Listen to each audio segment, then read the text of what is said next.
Como já era esperado, o fim da escala 6 por 1 foi o mote dos atos das centrais sindicais pelo Brasil nesse Dia do Trabalho. Girando a nossa reportagem agora, Matheus Dias, aqui com a gente. A ideia é colocar pressão no Congresso para que o projeto seja aprovado. Matheus, bem-vindo, boa noite.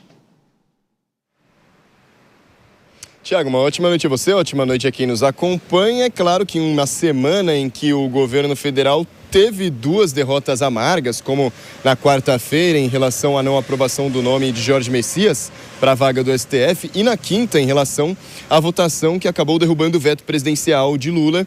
Dessa vez agora a pressão é para que o Congresso aprove a pauta do fim da escala 6 por 1, redução da jornada de trabalho de 44 para 40 horas semanais e tudo isso sem reduzir o salário dos trabalhadores. Essa pauta, então, hoje no 1º de maio, Dia do Trabalhador, fez com que vários manifestantes se reunissem ao redor do país. A gente fala em Brasília, Belo Horizonte, Porto Alegre, principalmente, e também aqui na capital paulista, pela manhã, as centrais sindicais, como o caso da Central Única dos Trabalhadores, a CUT, fez com que os manifestantes se reunissem já por volta das 9 horas da manhã em alguns endereços, 11 horas da manhã em outros, para pedirem que essa pauta fosse aprovada, para manifestarem a favor do fim da escala 6 por 1. Aqui em São Paulo tiveram manifestações de ambos os lados, viu, Tiago? Isso porque tanto na Praça Roosevelt como na Praça da República, manifestações a favor do fim da escala 6 por 1.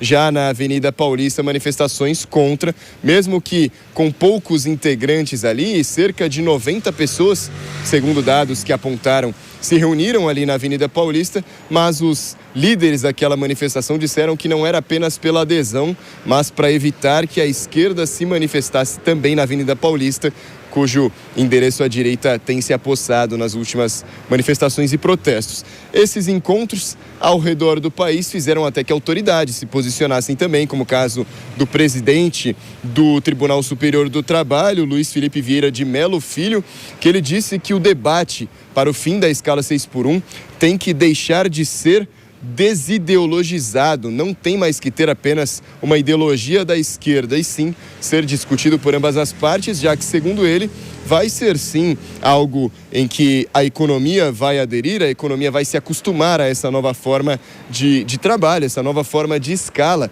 Assim como ele mesmo comparou, em entrevista à Folha, disse que antigamente, quando se pensava no 13º salário, há quem diria naquele momento que ele quebraria a economia. E hoje, numa escala de trabalho CLT, por exemplo, não há nenhum comerciante ou funcionário de trabalho que não pense no 13º ou que descarte o 13º salário. Ele acredita, então, o presidente do TST, que o fim da escala 6 por 1 será, assim, debatido daqui para frente. Várias manifestações e vários encontros ao redor do país para essa pauta que é projeto de campanha da reeleição do presidente Lula, viu, Tiago? Matheus, e por falar em posicionamento, né, o ex-ministro da Fazenda, Fernando Haddad, esteve em um dos atos e não deixou de lado as críticas aos adversários do presidente Lula. Lembrando que Fernando Haddad é pré-candidato ao governo de São Paulo.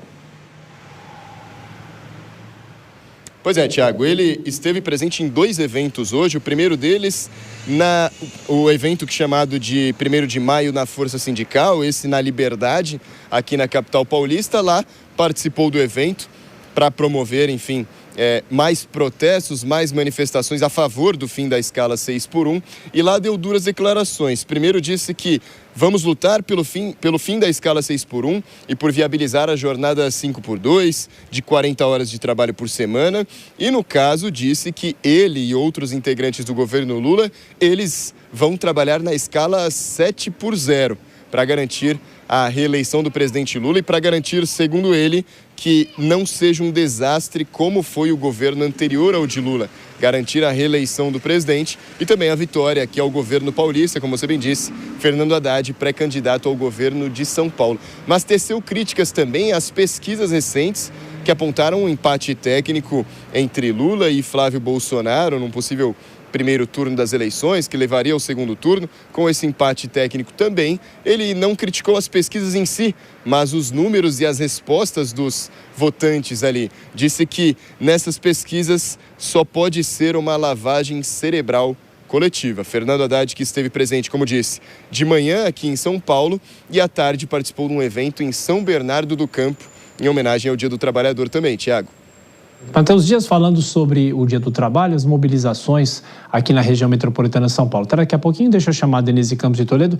Temos 2 minutinhos para o intervalo das nossas praças, Denise. Essa vai ser uma discussão interminável nesse semestre. Já a gente vai falar sobre o Congresso Nacional, que também vai apressar o debate do fim da escala.